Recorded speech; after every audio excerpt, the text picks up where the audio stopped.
Hey everyone, I'm Annie Rind. Let me start with a question I don't hear leaders ask very often.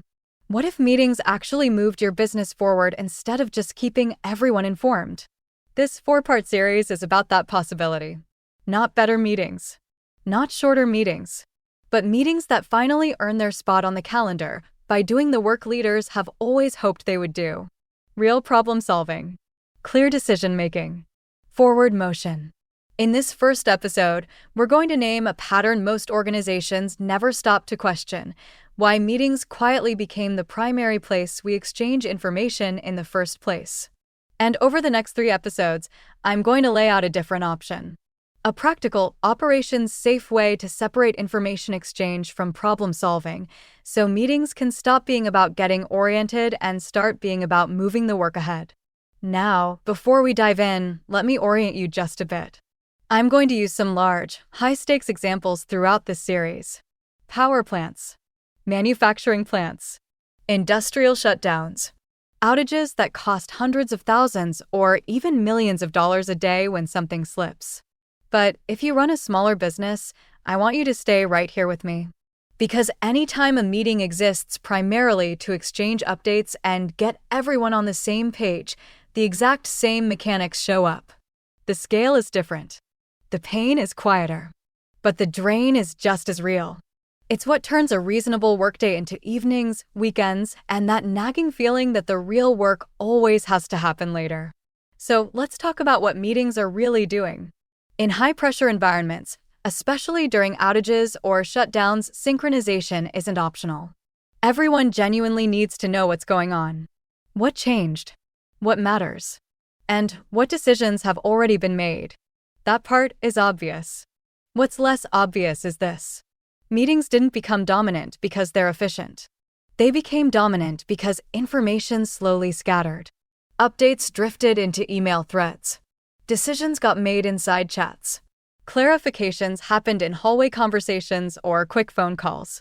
Status lived in spreadsheets on personal drives. Context spread across tools and systems that didn't talk to each other. As information became scattered and visibility eroded, leaders compensated the only way they could by bringing people together more often and asking them to talk it out. Meetings quietly became the glue holding the picture together. The meeting was never the goal. Orientation and synchronization were. And once you see that distinction, things start to look very different. Let me ground this with an example. In large power plants, outages are among the most expensive, stressful events an organization can experience. Generating units are taken offline. Schedules are compressed. Every day of delay has real financial consequences. Leaders feel enormous pressure to keep everyone aligned. So, what do a lot of plants do? They add meetings. Sometimes they move from 1 outage meeting a day to 2. On paper, that doesn't sound terrible. 30 minutes.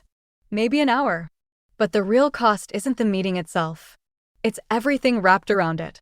People have to stabilize their work before they leave the office or job site. Walk long distances across the facility. Step out of active problem solving. Sit through updates that only partially apply to them. Then walk back. Reload context. And get back into the real work. Not once, but over and over. That's not just time lost. That's momentum broken. This is the hidden cost most organizations never calculate: forced physical and cognitive disruption. And here's the key insight. When updates only live inside meetings, meetings become mandatory. Not because leaders are controlling and not because people aren't disciplined, but because there is no other way to reconstruct reality. So meetings quietly become a substitute for visibility. This isn't a people or discipline problem. This is an information design problem.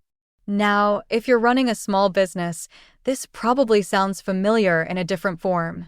Maybe it's the weekly staff update meeting, or the recurring project sync, or the owner or one key employee having to be in every conversation because they're the only one who can reconstruct the full picture on the fly.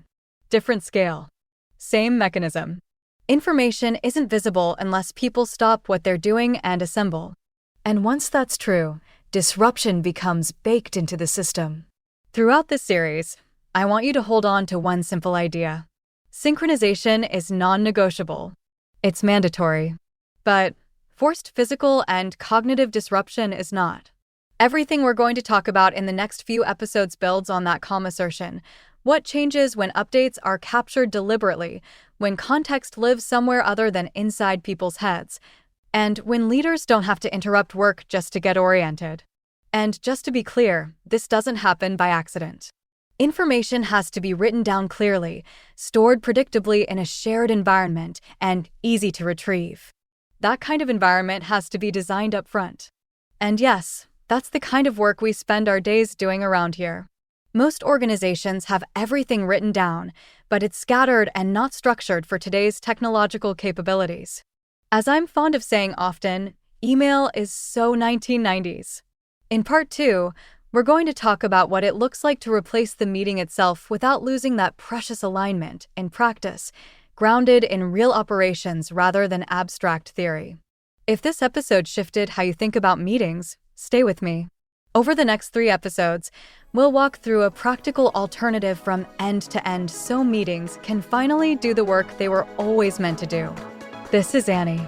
I'll see you next Monday, and we'll walk through this mind shift and propose a reasonable way forward.